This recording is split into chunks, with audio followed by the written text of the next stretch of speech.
Co-powered by Vival Glycerin, special partner Cucina Small Appliances, Ayurvedic Olive Oil এবং Safed Detergent Powder. আজ সারা বাংলা জুড়ে দিদিদের জয়গান।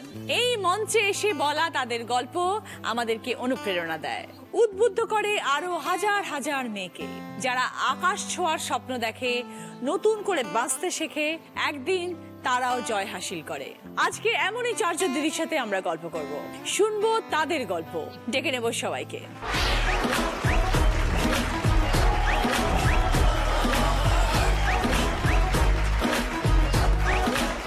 প্রিয়াঙ্কা চক্রবর্তী। নমস্কার দিদি, আমি টালিগঞ্জ আজাদগড় থেকে আসছি। আমি ছোটবেলায় বাবা মায়ের আদরের মেয়ে থেকে কিভাবে ধীরে ধীরে সংসারের বোঝা কাঁধে নিয়ে এখনো হাসি মুখে আমি বাবার বোনের সাথে একসাথে পথ চলছি, আমি সেই গল্পই আপনাকে বলবো। তোমার সব কথা শুনবো প্রিয়াঙ্কা।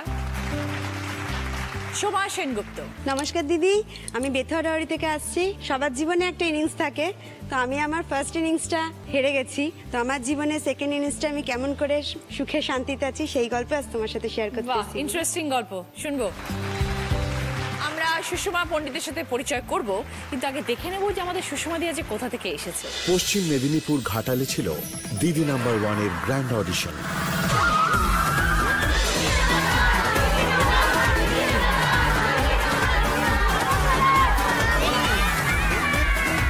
ছিল অনেক চমক।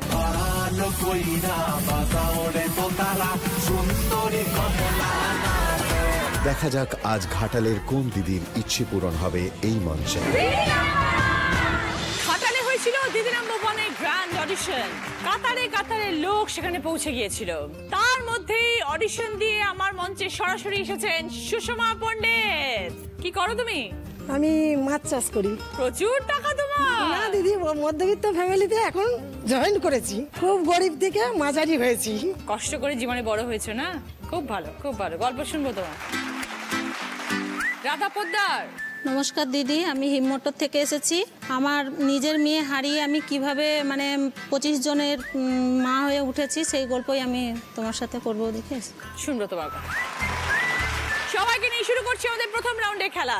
সাফেদ ডিটারজেন্ট পাউডার প্রেজেন্টস দিদি মে হয়ে যেতে। এই রাউন্ডে যিনি হাই স্কোর হবেন তিনি পেয়ে যাবেন সাফেদ ডিটারজেন্ট পাউডারের তরফ থেকে গিফট হ্যাম্পার। প্রিয়াঙ্কা, বাবা এবং বোনকে নিয়ে সংসার। হ্যাঁ। বাবা কি করেন? আমার বাবার একটা ওষুধের দোকান আছে, আয়ুর্বেদিক ওষুধের আমাদের ব্যবসা।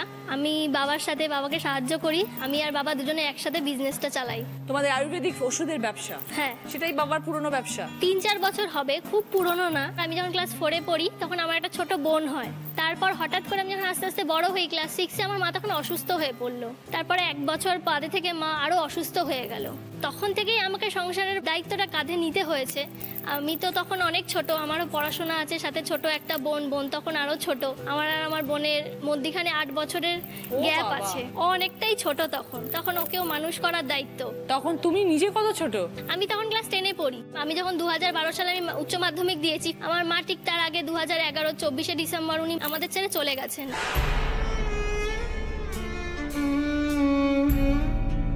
বোন তখন অনেক ছোট, আমাকে আঁকড়ে ধরলো। মাকে না পেয়েও ছোট থেকেই মাকে পাইনি। তারপর হঠাৎ করে আরো একটা দুঃখজনক ঘটনা এলো, আমার বাবার মুদিখানার দোকানটা বন্ধ হয়ে গেল।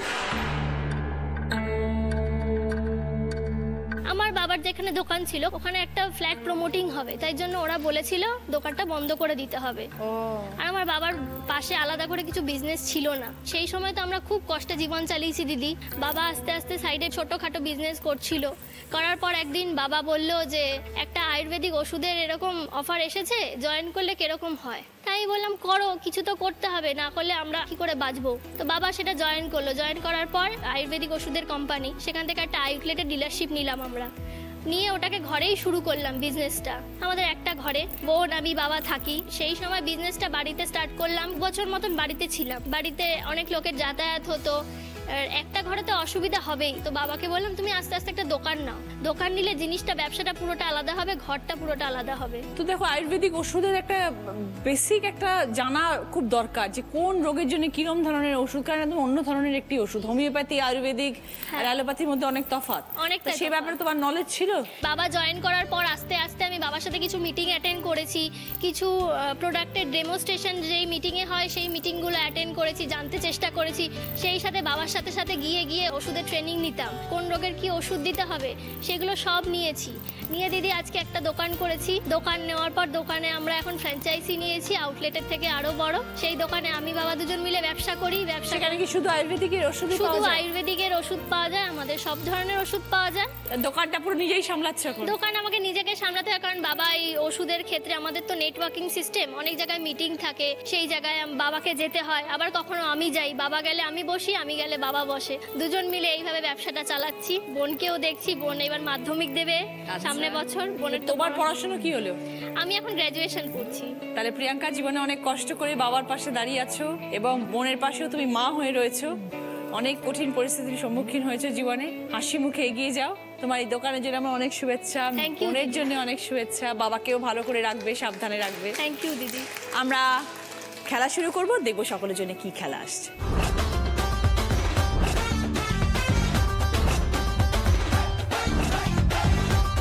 দেখো খেলাটা বুঝে নাও। খেলাটা দেখো, কুমড়ো আছে, কুমড়োর মধ্যে ঢুকে যেতে হবে। দুটো হাত বেরিয়ে যাবে কুমড়োর পাশ দিয়ে। এবার দুটো হাত দিয়ে একটা সবুজ বল নেবে, একটা লাল বল নেবে, নিয়ে সোজা হেঁটে যাবে।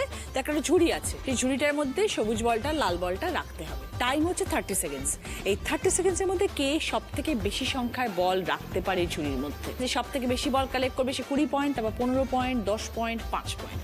প্রথমে খেলতে আসছে প্রিয়াঙ্কা।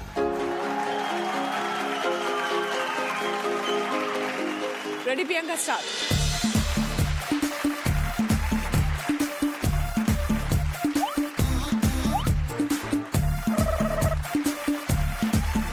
সবসময় এইভাবেই বল তুলবে, সোজা সামনের দিক করে।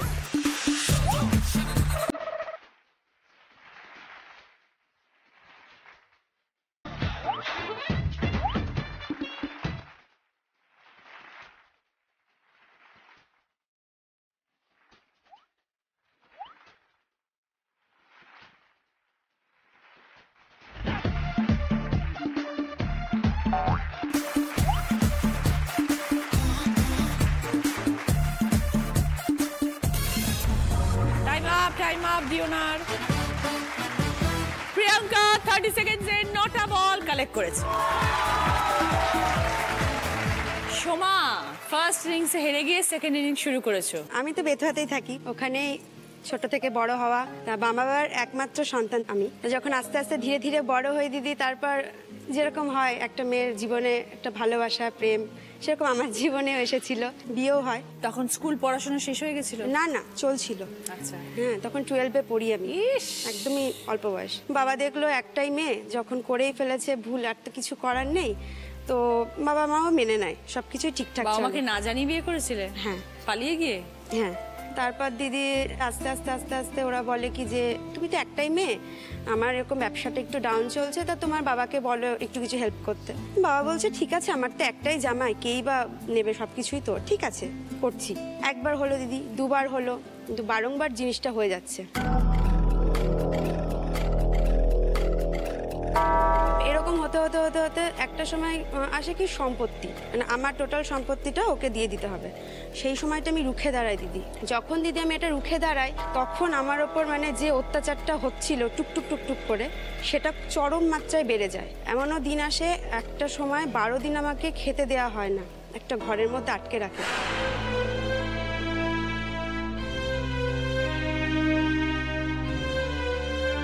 তারপর মা বাবা যখন খবর পায়, আমাকে তখন নিতে যায়। আমার তখন কোনো জ্ঞান ছিল না। বাড়িতে যখন আসি আমি দেখি আমি বাড়ির বিছানাতে শুয়ে আছি। তারপর বাবা বলে যে আমার মেয়েকে আমি এই জায়গাতে রাখতে পারবো না, যদি তোমার ইচ্ছে হয় অবশ্যই তুমি আমার বাড়িতে এসে থাকতে পারো।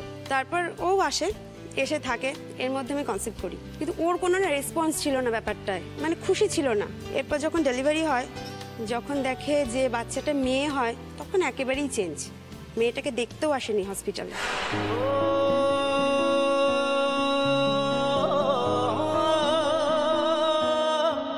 কিছুদিন থাকার পর নিজের ইচ্ছাই চলে যায়। চলে যাওয়ার পর আমাদের বাড়ির প্রত্যেকে বলছে কি ব্যাপার, চলে গেলে কেন, কোনো রকম অশান্তি হয়েছে কি, ভালো মন্দ। বলছে না, আমি তো থাকতেই পারবো না। তারপর আবার মেয়ে সন্তান, আমার পক্ষে সম্ভবই না সংসারটাকে আর এগিয়ে নিয়ে যাওয়া।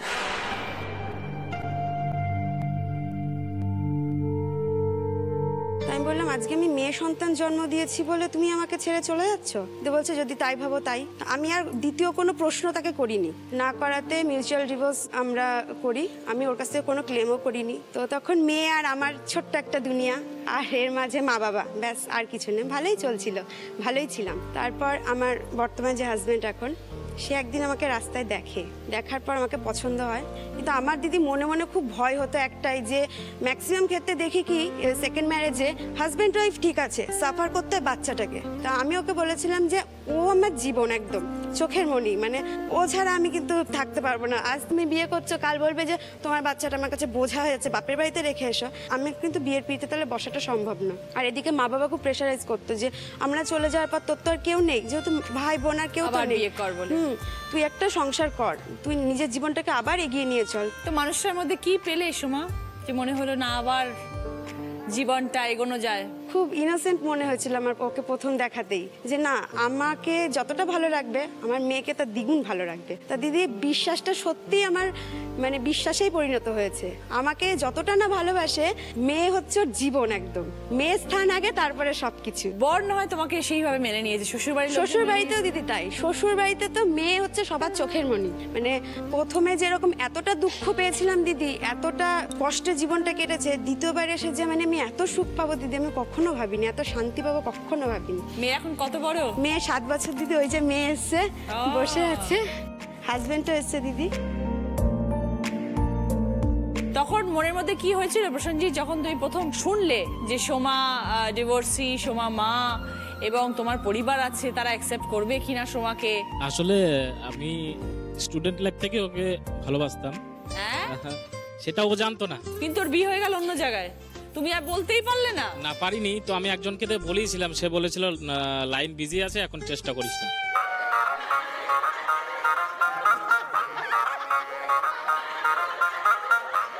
এই ঘটনার মোটামুটি 7-8 বছর পরে যখন দেখি আমি, তখন আমি আবার সেই বন্ধুটাকে দিয়ে খবর পাঠাই। তারপরে যখন জানতে পারলাম, সঙ্গে সঙ্গে আমি নিজে ওকে অ্যাকসেপ্ট করি। খুব ভালো প্রসেনজিৎ, খুব ভালো সোমা। তুমি লাকি যে প্রসেনজিৎ তোমার লাইফে এসেছে। নতুন ছন্দে জীবন লেখার সময় তোমার, এটা ভালো করে কাটাবে সেই জীবন। আজ নতুন ছন্দে লিখবো জীবন, নতুন ছন্দে লিখবো জীবন।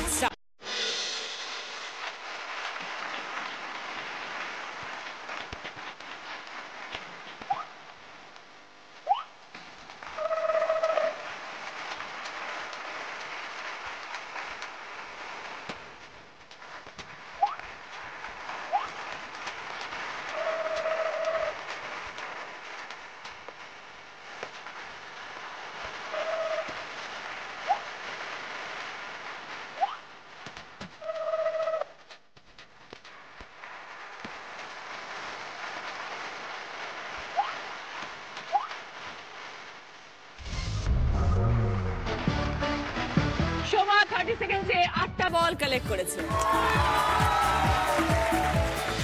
রাধা, হ্যাঁ বলুন। একজন সন্তানকে হারিয়ে আজকে তুমি 25 জন সন্তানের মা। কি হয়েছিল? 2003-এ আমার বিয়ে দিয়ে দিল। 2004-এ দিদি আমার মেয়ে হয়। এবার যখন আমার মেয়ে 18 মাস বয়স যখন ওর, তখন মানে ওকে আমি খাওয়াচ্ছিলাম, দেখছি এই সাইডটা একটু ওর উঁচু উঁচু লাগছে। আমার শ্বশুরকে বলছে বাবা দেখুন এই সাইডটা ওর কিরকম উঁচু হয়ে আছে। এবারে আমাকে বলছে কি যে তাহলে তুমি নিয়ে যাও ডাক্তারের কাছে, ওখানে আমাদের একটা ভালো ডাক্তার আছে বাচ্চাদের, ওখানে দেখিয়েছি। তারপর আমাকে উনি বললো কি যে তোমার মেয়ের পেটে এটা টিউমার হয়েছে, এক্ষুনি তুমি অপারেশন করো এটা। তখন আমি বললাম কি যে ডাক্তারবাবু তাহলে আপনি অপারেশনটা করে দিন। বলছে না, এখানে ও তোমার মেয়ের টিউমারটা এত বাজে যে একদিনে 250 বাড়ে টিউমারটা, তুমি নীলরতনে নিয়ে চলে যাও, ওখানে গিয়ে তুমি ওটা অপারেশন করে নিলে তোমার মেয়ে ঠিক হয়ে যাবে। অপারেশন করানো হলো। এবার 1 মাস পরে ছুটি দিয়ে দিল, আমাকে বললো বায়োপসি রিপোর্টটা এসে নিয়ে যেও তুমি। এবার আমার শ্বশুরকে নিয়ে আমি রিপোর্ট আনতে গেছি। এবার আমাকে বলছে কি যে তোমার মেয়ের কি হয়েছে তুমি জানো? আমি বলছি কি না আমি তো জানি না। বলছে কি তোমার মেয়ের এটা ক্যান্সার হয়েছে।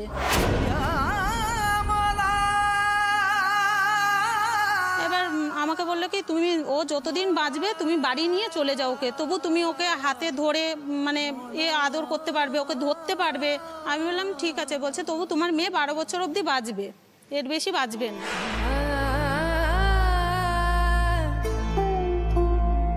আবার 5 মাস পরে দেখা গেল যে ওর পেটটা আরো বেড়ে যাচ্ছে, হয়ে গেছে আবার টিউমারটা। তো যখন দিদি ওর ব্যথা উঠতো না, ও এত কষ্ট পেত, আমার মনে হয় যে কোনো বাচ্চার জন্য এরকম না হয়। তখন তোমার মেয়ে কত বড়?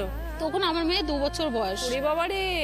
যেদিন ও মারা যায় আমি রান্না করেছি, আমি ওকে বলছি তুই কিছু খাবি, তখন ও এরকম করছে, তো আমাকে ইশারা করে দেখাচ্ছে তুমি কিছু খেয়েছো? আমি বলছি না আমি খাইনি। এবার আমাকে আঁচলটা ধরে টানছে এরকম করে, তো আমাকে বলছে মাম খাবো আমি, মানে পুরোটা বলতে পারতো না কিন্তু ওর কথাটা আমি বুঝতে পারতাম। তো আমি দিচ্ছি ওকে, যখন দিয়েছি একবার দিদি টেনেছে, টেনে মানে আর একবার যে ও নেবে ওটা ও নিতে পারছে না, আমি তো বুঝতেই পারিনি তখন। এবার ও না আমাকে এরকম এরকম করছে মুখটা নিয়ে, আমি বুঝতে পারিনি তখন কিছু, তো হাতটা দেখে এরকম পড়ে গেল তখন।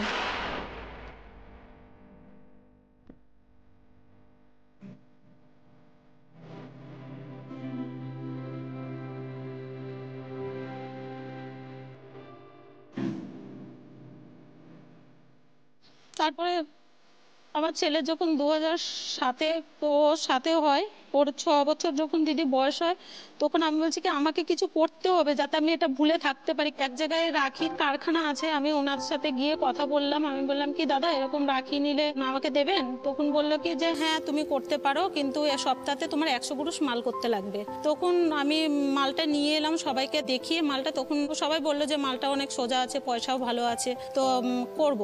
তো এবারে আমার কাছে রাখি করি আমি। এই যে তুমি বললে 25টা তোমার এখন নতুন বাচ্চা, হ্যাঁ, তাদেরকে হ্যাঁ। নিয়েই তুমি করো হ্যাঁ, এখন দিদি। সবটা। তো এখন সেই 25 জনই কি মেয়ে? হ্যাঁ 25 জনই মেয়ে, বউ আছে। রাধা, সন্তান চলে যাওয়া সব থেকে বড় কষ্টের, এর থেকে বড় কষ্ট তো পৃথিবীতে আর কিছু হতে পারে না। সে কষ্ট তুমি সহ্য করেছো, দেখেছো। আমার তো তোমাকে কিছু বলার নেই, কিছু বলতে পারবো না আমি তোমাকে। শুধু এইটুকু মনে রাখবে তোমার মেয়ে কিন্তু কষ্ট পাচ্ছিল, কষ্ট থেকে তো সে মুক্ত হয়েছে। হ্যাঁ দিদি, কারণ ডাক্তারবাবু তো তোমাকে বলেই ছিলেন যে 12 বছর পরে বাঁচবে না। ভগবান যেটা ভালো মনে করেছেন সেটাই করেছেন, সেটাই সবসময় মনে রাখবে। তার বদলে তোমাকে একজন সন্তান দিয়েছে, তোমার ছেলে আছে, তুমি ছেলেকে সেরকম ভালোবাসবে, ছেলেকে মানুষের মতন করে মানুষ করবে। তোমার মেয়ের স্বপ্ন, ছেলের স্বপ্ন সব একজনকে দিয়ে পূরণ করবে। আর তার সাথে সাথে তুমি দেখো এত বড়টা কাজের সাথে যুক্ত আছো, এত মহিলাদের নিয়ে তুমি কাজ করছো, কত মহিলার তুমি রুচি রোজগারের ব্যবস্থা করেছো, কত মহিলার তুমি ভবিষ্যৎ গড়ে তুলছো। রাধা, জীবনে অনেক রকমের কষ্ট দুঃখ হয়, কাউর কম কাউর বেশি, মানিয়ে নিতে হয়। জীবন কিন্তু সবসময় এরকম এরকম এরকম এরকম। যখন হার্টের মেশিন চলে সবসময় দেখবে এরম এরম এরম এরম চলে, যখন এরম হয়ে যায় তখন আমাদের জীবন শেষ। এরম এরম চলাটাই কিন্তু আমাদের জীবনের গতি চলছে, বুঝতে পারছো? ভালো থাকবে আর সবসময় এটা মনে রাখবে। এবার খেলতে আসছে রাধা। এসো রাধা।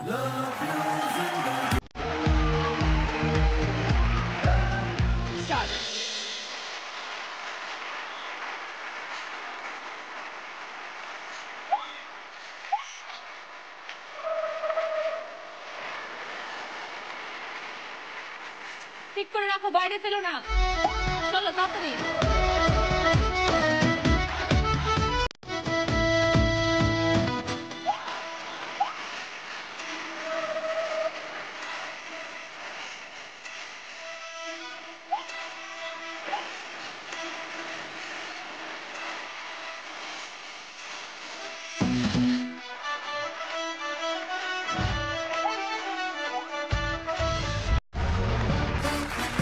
রাধা 30 সেকেন্ডে 10টা বল কালেক্ট করেছে। সুষমাদি, মাছের ব্যবসা? হ্যাঁ, মাছের ব্যবসা। কিভাবে শুরু হলো মাছের ব্যবসা? ছোটবেলায় মা বাবা 8-এ পড়ি তখন বিয়ে দিয়ে দেয়, বিয়ে দিয়ে দেওয়ার 2 বছর পর আমার বেবি হয়। ওই ছোট ছেলে, তারপরে তো ওভাবে সংসার কিছুই নেই, মানে 1 বিঘে জমি আছে, তারপরে ওর একটা অ্যাক্সিডেন্ট হয়, তারপরে সেটুকু জমিও চলে যায়। ছেলেকে নিয়ে একদম যাকে বলে পথের ভিখারি। আমাদের জাত ব্যবসাটাই মাছের ব্যবসা। শ্বশুর করতেন, বাবা করতেন। কিছুটা অভিজ্ঞতা ছিল? হ্যাঁ, কিছুটা অভিজ্ঞতা ছিল। তো তখন ছেলেকে মানুষ করতে গিয়ে আমাকে জেদ নিতে হয়েছিল যে আমি মাছের ব্যবসা করব। তো তখন মাছের পুকুর ডাকলাম লিজ নিয়ে। তখন পুকুর ডাকতে যাই, তখন বলে ও মেয়ে ছেলে, ও কি করতে পারবে, ওকে পুকুর দিচ্ছিস, ও টাকা দিবে না। এরকম আমাকে ওই যেখানে ডাক হয়েছে ওখান থেকে তাড়িয়েও দিয়েছে। তারপরে আস্তে আস্তে আমি একটা পুকুর নিই, নিয়ে মাছ দিত না আমাকে, যে না ও পয়সা দেবে না, পয়সা আদায় করা যাবে না ওর কাছে, ও কি করে দেবে। মানে বহু কষ্টের সঙ্গে যুদ্ধ করে আজকে আমি মানে এক জায়গায় এসেছি। মূলত তুমি যে বলছো মাছের ব্যবসা করোটা কি, মানে কি কাজটা কি তোমার? পুকুর লিজ নিয়ে ছোট ছোট মাছ ছেড়ে ওটাকে বড় করে বাজারে বিক্রি করা। ও মানে তোমার ওই পুকুরটা এখন তোমার লিজ নেওয়া, মানে কতদিন হ্যাঁ, লিজ? 5 বছরের লিজ থাকে, 3 বছরের থাকে, 10 বছরের থাকে। ও তো এরকম কটা পুকুর তোমার আছে? এখন 6টা পুকুর আছে দিদি। আগে যারা আমাকে চারা মাছ দিত না, তারা এখন কুইন্টাল কুইন্টাল চারা মাছ আমার কাছ থেকে নিয়ে যায়। কি কি মাছ ছাড়ো? রুই, কাতলা, চিংড়ি, বাহ, সিলভার, ব্রিগেড, সাইপিনাস সবই থাকে। মিষ্টি জলের মাছটা সবই থাকে। তো সেগুলো বড় হওয়ার পর সেগুলোকে নিজেরাই তুলে হ্যাঁ, আমার নিজের জাল আছে, নিজের ছেলেরা আছে, ওরা বাজার যায়, আমিও বাজার যাই। এখন সব হারিয়ে আমি কিন্তু জিত। আমি এখন গাড়ি কিনেছি, গাড়ি করে মাছ নিয়ে যায়, আমার ছেলেরা নিয়ে যায়। বাড়ি করেছি, ছেলে থার্ড ইয়ার পড়ছে, ওকে রামকৃষ্ণ মিশনে পড়িয়েছি। ভালো লাগলো পরিচয় হয়ে সুষমাদি, ভালো থাকবে। ভালো লাগলো, থ্যাংক ইউ, ধন্যবাদ। এবার খেলতে আসেন সুষমাদি।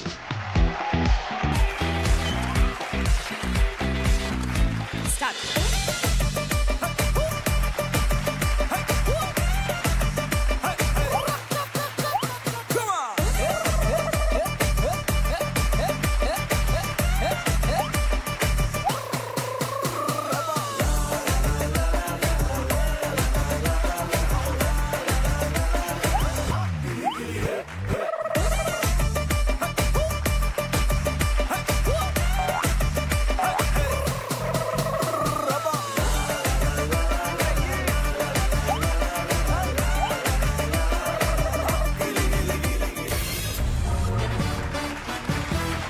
সুষমাদি 30 সেকেন্ডে 8টা বল কালেক্ট করেছেন।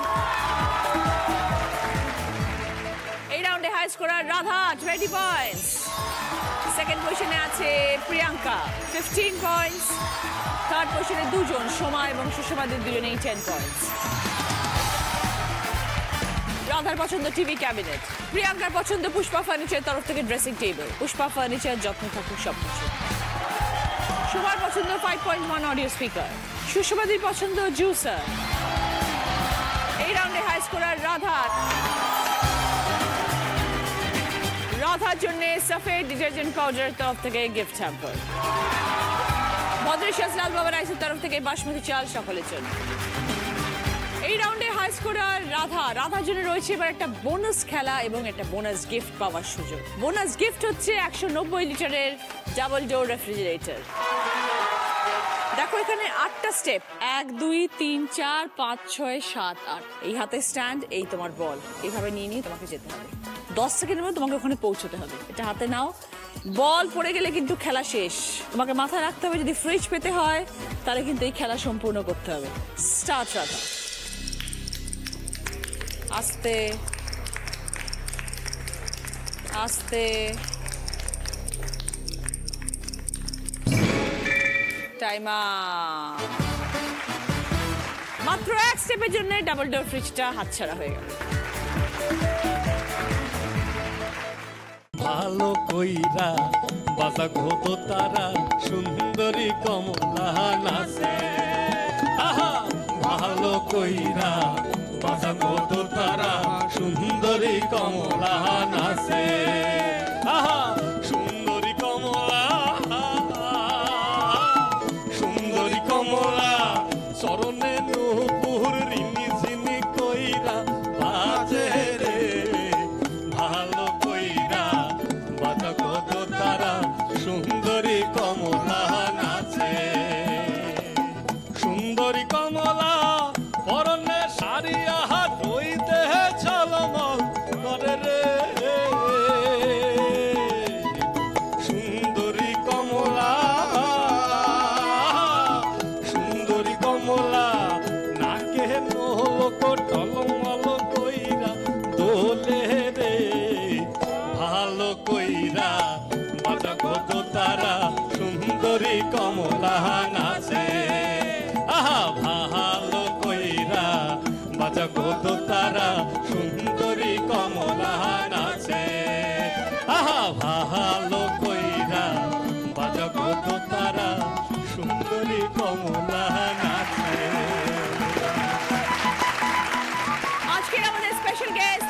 ভুজিয়া দল। সবাইকে নমস্কার, স্বাগত আমার এই মঞ্চে আপনাদের সবাইকে। থ্যাংক ইউ সো মাচ আপনাদের সবাইকে। শুরু করছি আমাদের second round. Kutchina small appliances presents হয় তুমি নয় আমি গানের রাউন্ড। কিছু প্রশ্ন ওনারা গাইবেন, কিছু প্রশ্ন টিভি স্ক্রিনে আসবে। প্রথম প্রশ্ন সঠিক উত্তর দিতে পারলে গিফট পাবে শ্রীজি কালেকশনের তরফ থেকে গোল্ড প্লেটেড জুয়েলারি। অনেকগুলো শব্দ রয়েছে, তার মধ্যে থেকে কিছু শব্দ নিয়ে একটা লাইন গানের বলতে হবে।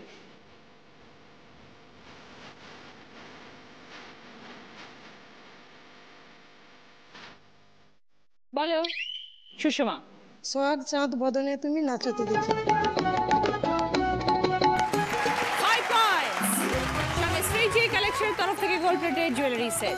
সুহাগ সাত বদনে ধনী নাচো তো দেখি, সুহাগ সাত বদনে ধনী নাচো তো দেখি, বালা নাচো তো দেখি, বালা নাচো তো দেখি, বালা নাচো তো দেখি, সুহাগ সাত বদনে ধনী নাচো তো দেখি, সুহাগ সাত বদনে ধনী নাচো তো দেখি। দ্বিতীয় গান, দ্বিতীয় প্রশ্ন সঠিক উত্তর দিলে গিফট পাবে বি বনির তরফ থেকে হেয়ার ড্রায়ার। দুলাল পাহাড়ির দেশে যা, রাঙা মাটির দেশে যা, রিতাক তুকে মানাইছে নাই রে, তুকে একেবারে মানাইছে নাই রে, তুকে একেবারে মানাইছে নাই রে। ও তু লাল পাহাড়ির দেশে যাবি, হাড়ি আমাদল পাবি, লাল পাহাড়ির দেশে যাবি, হাড়ি আমাদল পাবি, তাক তুকে মানাইছে নাই রে, তুকে একেবারে মানাইছে নাই রে, তুকে একেবারে মানাইছে নাই রে। এই গানের কথা অনুযায়ী মাটির রং কি? বলো প্রিয়াঙ্কা। রাঙামাটি। 5 পয়েন্টস। সঙ্গে বি বনির তরফ থেকে হেয়ার ড্রায়ার। তৃতীয় প্রশ্ন রাইট আনসার দিলে গিফট পাবে কুচিনা স্মল অ্যাপ্লায়েন্স তরফ থেকে ইলেকট্রিক কেটল। না জানি কি মন্তর পরি জাদু করিল সোনা বন্দে, সোনা বন্দে আমারে পাগল করিল, সোনা বন্দে আমারে দিওয়ানা বানাইলো। না জানি কি মন্তর পরি জাদু করিল সোনা বন্দে, সোনা বন্দে আমারে পাগল করিল, সোনা বন্দে আমারে দেওয়ানা বানাইলো। আমার প্রশ্ন, এই গানের কথা অনুযায়ী মন্ত্র পড়ে কি করার কথা বলা হয়েছে? বলো রাধা।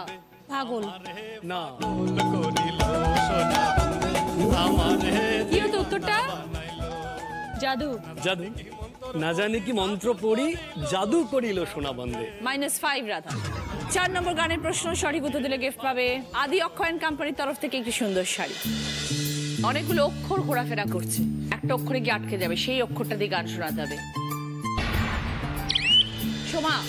মধুমালতি ডাকে আয়। একদম 5 পয়েন্ট সোমা, গুড। সঙ্গে আদি অক্ষয়ন কোম্পানির তরফ থেকে শাড়ি। ম দিয়ে তো একটা গান শুনিয়েছি, আপনারা যদি ম দিয়ে একটা কিছু শুনিয়ে দেন। আর আমাদের কাছে এই সহজিয়ার কাছে ম মানে মিলন। আচ্ছা। হবে কত দিনে আমার মনের মানুষের সনে, আমার মনের মানুষের সনে। ছাতক প্রায় হর নিশি, যে আছে কালো শোষী, আমি হব বলে চরণ দাসী, হব বলে চরণ দাসী। ওটা হয় না কপাল খুনে, আমার মনের মানুষের সনে, আমার মনের মানুষের সনে। এবার আমাদের শেষ প্রশ্ন রাইট আনসার দিলে গিফট পাবে টোস্টার। কি ঘর বানাইমু আমি, কি ঘর বানাইমু আমি, শূন্যেরই বাজার লোকে বলে, লোকে বলে বলে রে ঘর বাড়ি বালা নাই আমার, লোকে বলে ও বলে রে ঘর বাড়ি বালা নাই আমার।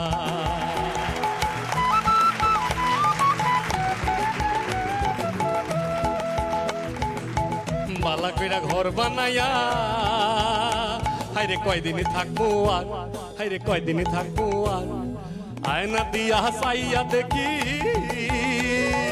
আয়না দিয়া হাসাইয়া দেখি ফাঁক না সুলা আমার লোকে বলে, লোকে বলে ও বলে রে ঘর বাড়ি বালা নাই আমার। এই গানটিতে মহাকাশের সঙ্গে সম্পর্কিত একটি শব্দ আছে, সেটি কি? বলো প্রিয়াঙ্কা। শূন্য। একদম 5 পয়েন্টস, সঙ্গে টোস্টার। আমি শূন্যেরই বাজার লোকে বলে।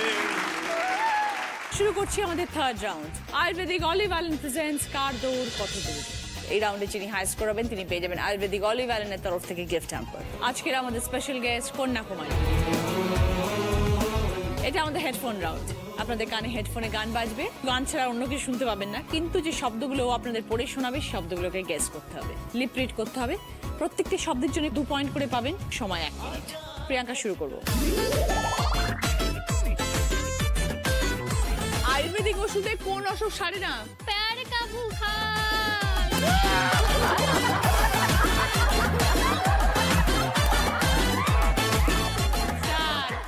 গড়া গড়ি, গড়া গড়ি, কোলাকুলি। শাকালু, শাকালু, শাকালু। মৌমাছি, মৌমাছি, মৌমাছি। ঘুল ঘুলি, কোল। ঘুল ঘুল ঘুলি, কোলাকুলি। হাতুড়ে, হাতুড়ে। আলু। গড়া গড়ি, কোলাকুলি। গড়া গড়ি। হলো শব্দগুলো শোনো এবার। গড়াগড়ি, শাকালু, ঘুলঘুলি, হাতুড়ে। একটা পেরেছো, 2 পয়েন্ট।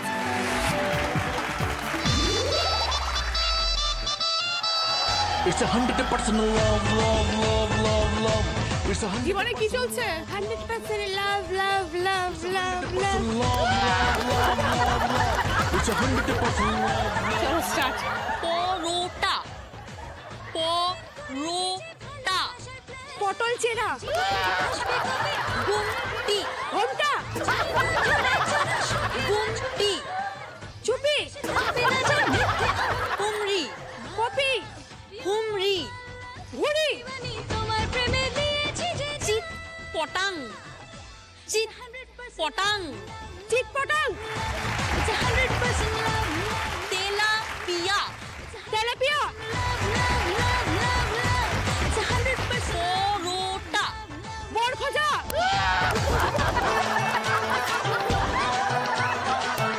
পরোটা, পরোটা। মজা মজা, গুমটি, টুকলি, গুমটি।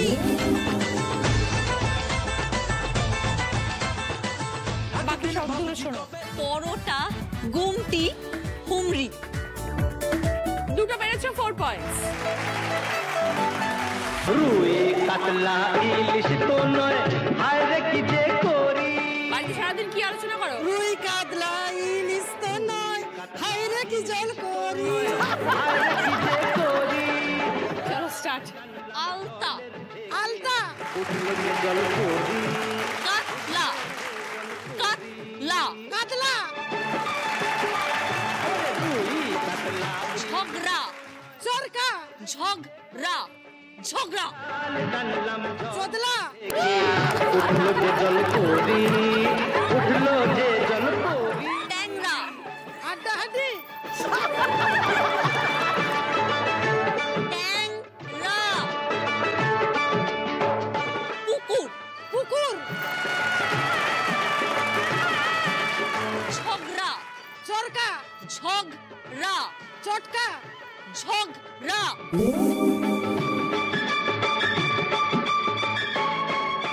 যে দুটো পারোনি শুনে নাও। ঝগড়া, ট্যাংরা। 3টে পেরেছো, 6 পয়েন্ট।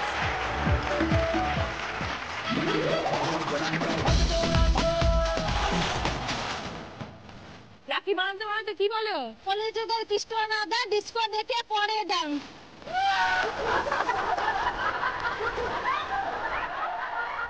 চলো স্টার্ট। রাখি, রাখি, গৃহবধূ, গৃহবধূ, মুর্শিদাবাদ, ঔষধ, ঔষধ, ঔষধ, গরম, জেলে, জেলে, রেলগাড়ি, জেলে, জেলে, রেলগাড়ি, পাঁচ ফোড়ন, পাঁচ ফোড়ন, পাঁচ ফোড়ন, গৃহবধূ,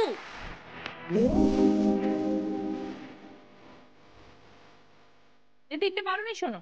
গৃহবধূ, ঔষধ, জেলে। দুটো মেরেছো, 4 পয়েন্টস। কন্যাকুমারীর জন্য জোরে হাততালি। Thank you so much Kanyakumari. Thank you.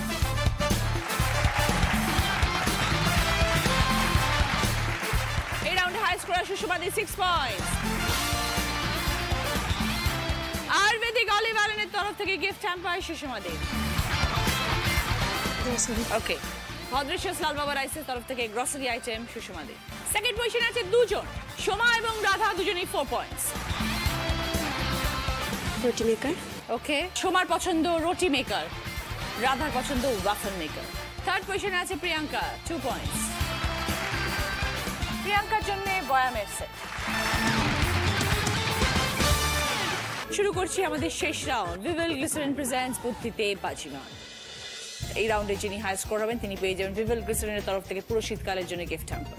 যিনি আজ দিদি নাম্বার 1 হবেন তিনি পেয়ে যাবেন ভিভেল গ্লিসারিনের তরফ থেকে গিফট হ্যাম্পার, সাফেদ ডিটারজেন্ট পাউডারের তরফ থেকে গিফট হ্যাম্পার এবং জি বাংলার তরফ থেকে একটি সুন্দর সোনার হার। প্রথম প্রশ্ন সঠিক উত্তর দিলে গিফট পাবে কর্নার র‍্যাক।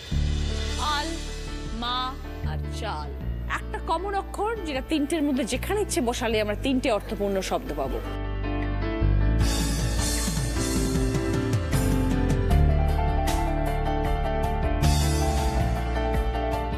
এবার বলো সোমা। তা, আলতা, মাতা, চালতা। 20 পয়েন্টস। সঙ্গে কর্নার র‍্যাক। সেকেন্ড প্রশ্ন সঠিক উত্তর দিলে গিফট পাবে আয়রন প্লাস আয়রন টেবিল। তিনটে ছবি দেখছি আর বাঁদিকে একটি ছবি আছে। বাঁদিকে ছবির সঙ্গে তিনটে ছবির মধ্যে কোন ছবিটার সম্পর্ক আছে?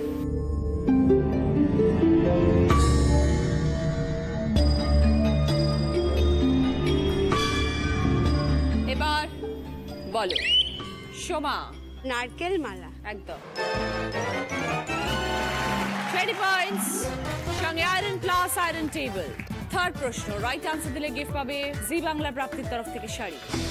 জলে প্রাণী শুরুতে রাখি, তাকেই শিকার করবে পাখি। পাশাপাশি ক্লু, শীতকালে খুব খেলে, গরম ভাতে গেল গলে।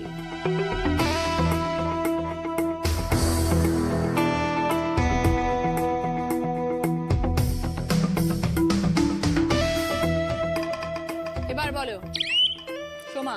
মাছরাঙা, ওপর নিচ আর পাশাপাশি মাখন। 20 পয়েন্টস। সঙ্গে জি বাংলা প্রাপ্তির তরফ থেকে শাড়ি। 4 নম্বর প্রশ্ন সঠিক উত্তর দিলে গিফট পাবে গিজার। নানান রকম শাড়িতে চিনবে তুমি ঠিক, নদীর কথা বললে জমবে পিকনিক।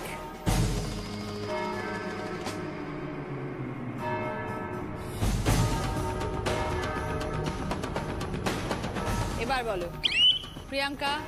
পাড়। বোঝাও।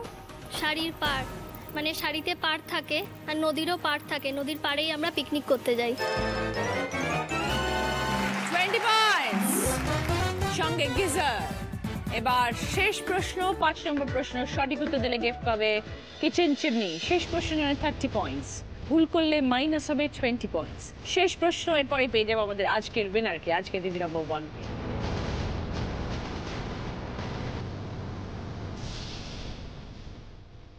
ছবিটাকেও শূন্যস্থান পূরণ করতে হবে 4টে শব্দের উপর।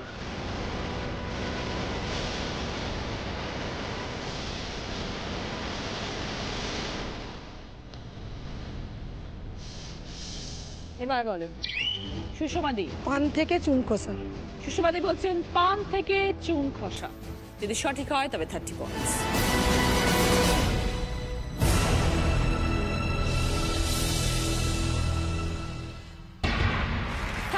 সুষমাদি সঙ্গে কিচেন চিমনি। 5টা প্রশ্ন শেষ, এই রাউন্ডের খেলাও শেষ। দেখবো কার স্কোর এই রাউন্ডে সব থেকে বেশি, কে হলো আমাদের আজকের উইনার। আজকে দিদি নাম্বার 1 হয়েছে সোমা সেনগুপ্ত with 79 পয়েন্টস। আমাদের 4th রাউন্ডের হাইয়েস্ট স্কোরারও সোমা with 60 পয়েন্ট। সোমার জন্য গিফট আছে, এসো সোমা। ভিভেল গ্লিসারিনের তরফ থেকে পুরো শীতকালের জন্য গিফট হ্যাম্পার। ভিভেল সাবান এখন 3টের সাথে একটি ফ্রি, তাই এই শীতকালে ত্বকের কোমলতার সাথে কোনো আপোষ নেই। সোমার জন্য জ্যাকপট রাউন্ড, যেটা খেলে জিততে পারলে পাবে জি বাংলা এবং সেনকো গোল্ড অ্যান্ড ডায়মন্ডসের তরফ থেকে সোনার গিফট। 5টা শব্দ, 20 সেকেন্ডস টাইম, রিভার্সে উত্তর। সময় শুরু হচ্ছে এখন, সোমা স্টার্ট। চুমকি, পড়শি, চাকতি, বড়শি, নিমকি।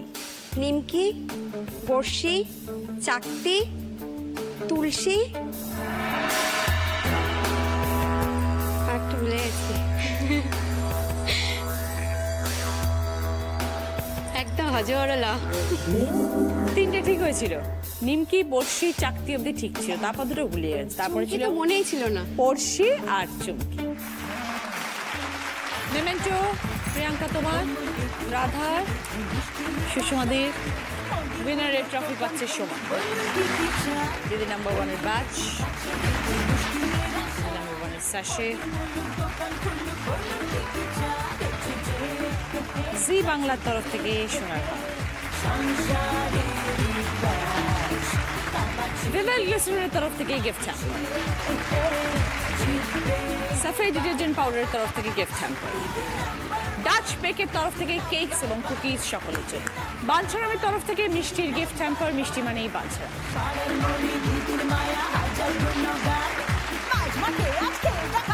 আজকের মতন এই পর্যন্তই, দেখা হচ্ছে আগামীকাল ঠিক বিকেল 5টায়। সবাইকে নমস্কার।